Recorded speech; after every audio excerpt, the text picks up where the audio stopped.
Hey guys, it's Phil from Draw the Trigger here. I'm bringing you a deck profile of my Great Nature. This has done quite well for me so far. I used it in a tournament last week and it got me right through to the final round, where I won second place after a very tight series of games with Mr. Kurt at our locals, using his rather evil Vermilion the Blood deck. So without further ado, I'm going to get into it and show you what's in this deck. My starter is Blackboard Parrot. This is a pretty useful starter. What it does basically is when another Great Nature rides this unit, you may call it to the rear guard, and put the unit into the soul is an activated ability. Then you can choose one of your Great Nature rear guards and it gains the rule during your end phase. When this unit is put into the drop zone from the rear guard, draw a card until the end of turn. So basically when you retire something, you can then draw another card. Quite a useful card because you'll be doing a lot of retirement in a Great Nature deck. The other card that I was potentially running was the Gardening Mole starter.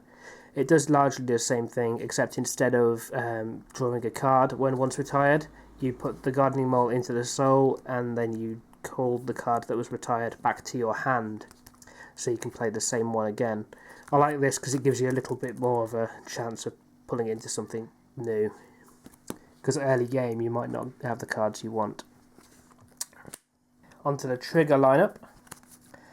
On the triggers, I run 4 draw triggers. This is the Castanet Donkey one. This is from set 9. The reason I run this particular draw trigger is mainly for the extra little ability there where you put him into the soul, choose one of your Great Natures, and that gets plus 3,000 until the end of turn. It's just a useful little extra if you need it. If you're going to put down a booster behind something, you can kind of just play this, give it plus 3k, then put your booster down, and it really increases the amount of damage you can deal. Helps you get past those pesky cross rides and higher HP vanguards. Now the next trigger I run 3 of these. This is the Eraser Alpaca stand trigger. And I also run 3 alarm chickens, making 6 stands altogether. I do have quite a stand heavy strategy here. The main reason for that is that because in Great Nature I'm giving a lot of people the plus 4,000 power with various other cards, as you'll see as I go on. And when you give them power, they have to retire at the end of the turn. Now with a stand trigger, you get an extra chance of using that one that you've already given a bit of a power boost to again. So you're kind of maximising the usage of them before they're forced to retire. That can be very handy. Plus, it's an extra round of attacking, which you can't really sniff at. I've run 2 critical triggers. This is the Triangle Cobra, just a standard crit. They're mainly in there just to shake things up a bit, keep the opponent on their toes, and maybe occasionally just, get a bit lucky with those. And then we run 4 Dictionary Goat heel trigger. I could make a pun there, but I'm going to choose not to. And there you go, yes. You'd always run those, wouldn't you? If you don't run heels, I'm not going to say it. Right. Onto the grade 1 lineup. I run 4 of these Stampsy Otters. This is a great little promo card. It's only available in the top of the Bermuda Triangle Extra Booster, the first one, not the one that's out later this month, obviously. It's only a 6k booster, or 6k attacker, but then it's got this particularly brilliant skill. If you have Great Nature Vanguard, this unit cannot be retired by effects from cards. What does that mean on a practical basis? It means you can give it the plus 4,000 from, again, many of the other Vanguard skills, and it stays on the field. It doesn't have to retire at the end of turn because it can't be. Likewise, it also works with Compass Lion and many of the other cards that allow you to, or force you to do a bit of a retire there. So, again, I'd say that was pretty essential to the deck. 2 Binoculars Tiger. This is I found this one quite hard to get hold of, actually. It's not one that you pull very often in packs. It's useful. It's the first of the Tiger line that includes the Binoculars Tiger, and I guess you could include School Hunter Leopold. It's got the ability, basically, when it attacks a Vanguard, you can choose one of your other Great Natures and give it plus 4,000 power, and it has to retire at the end of the turn, and it has to be a rear guard. You can't give it to your Vanguard, because obviously your Vanguard cannot retire. It's a useful thing to run into early on in the game. You can just kind of hit some big numbers really quickly. If you've got a 6 or a 7 down on your Vanguard circle there, you've got one of these on the field there, and then you've got a normal one there. You can attack with that to the Vanguard, give this one the plus 4,000, and then you might have an 11 or a 10 right there, which is great, because then you get 3 good attacks in your first turn of attacking. Next up, 2 Coiling Duckbill. This is a useful one because if you do retire someone, if you know you're going to do it, play this guy down first, and you give someone else the rule that when that card is retired at the end of the turn, you can draw a card. It just helps you kind of maintain that hand to give you options and shield and keep the game moving and not stalling, because if you stall, you'll quickly lose all your cards with this deck. And I run 2 Protractor Peacocks. This is a 6k attacker with a 5k shield, but when it's played to the Guardian Circle, you can counterblast 1 and turn it into a 10k shield.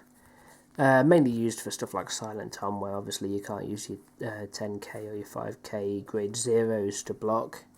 It's your main choice is either one of these or a Perfect Guard.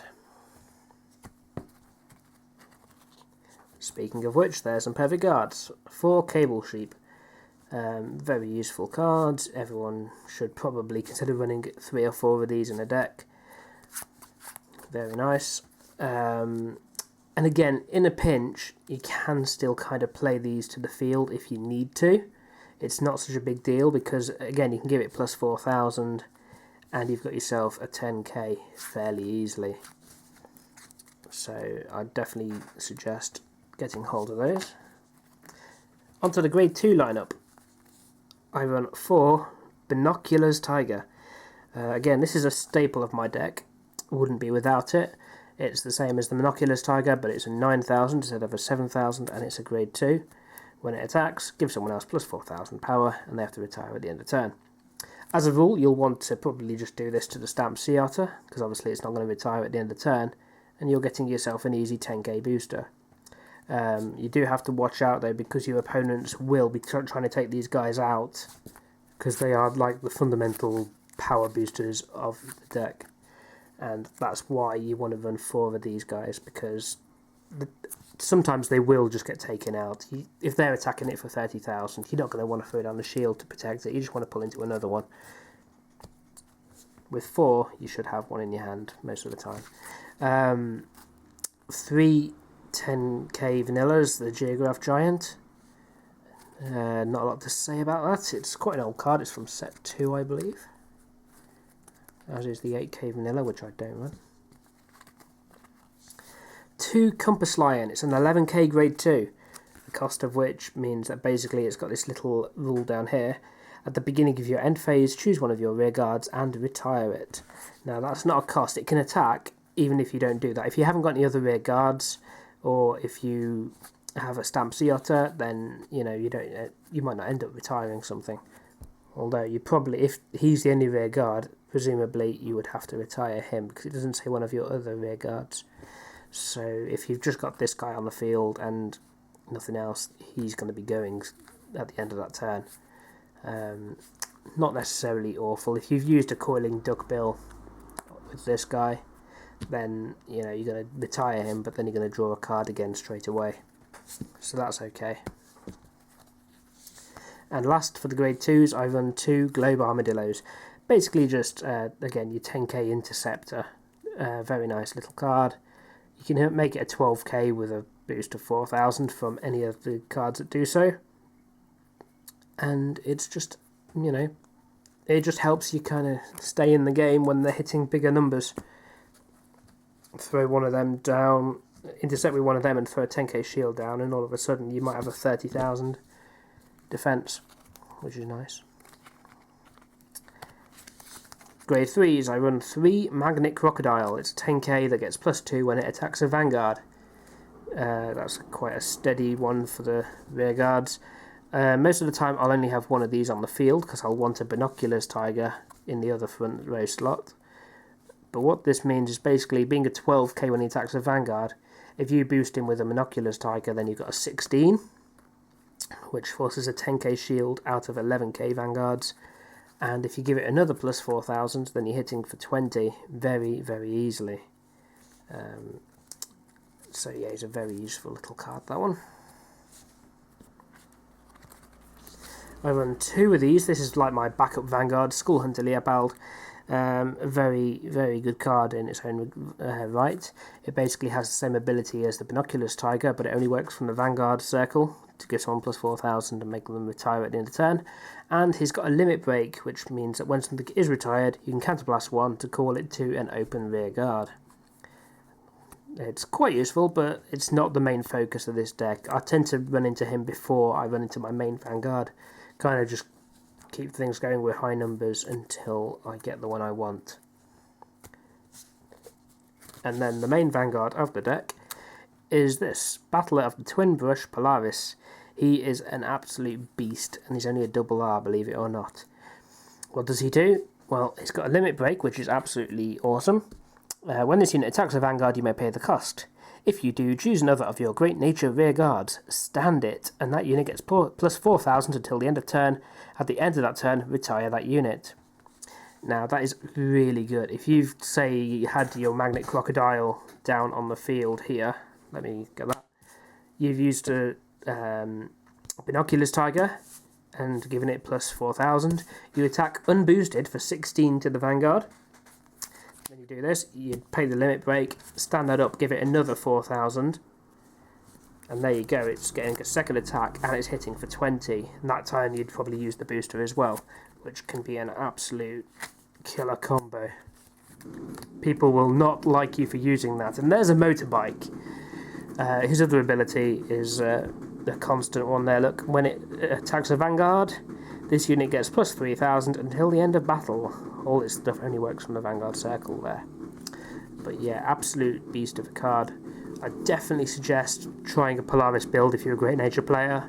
It's quite unique. It's the only one that has an ability to stand one of your rear guards in the clan, I believe, unless I'm very much mistaken. And yeah, it's just a really nice card. And in my stand heavy deck already with the 6 stand triggers, you can be doing quite a lot of damage here. You can really kind of force hands from your opponent.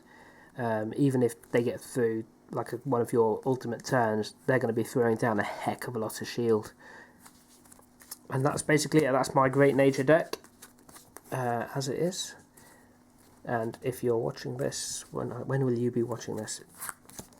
I don't know, but I'll probably have played with it a few more times by the time you're watching this. And I would like to know what you think. Do you like this deck? Is it similar to one you've built, or have you never run Great Nature before? Would you consider running them? What are your thoughts on the Great Nature clan as a whole? I'd be interested to know that. And there we go, quick run through. There. Ooh. So there we go. Thanks for watching, and I'll see you in the next video.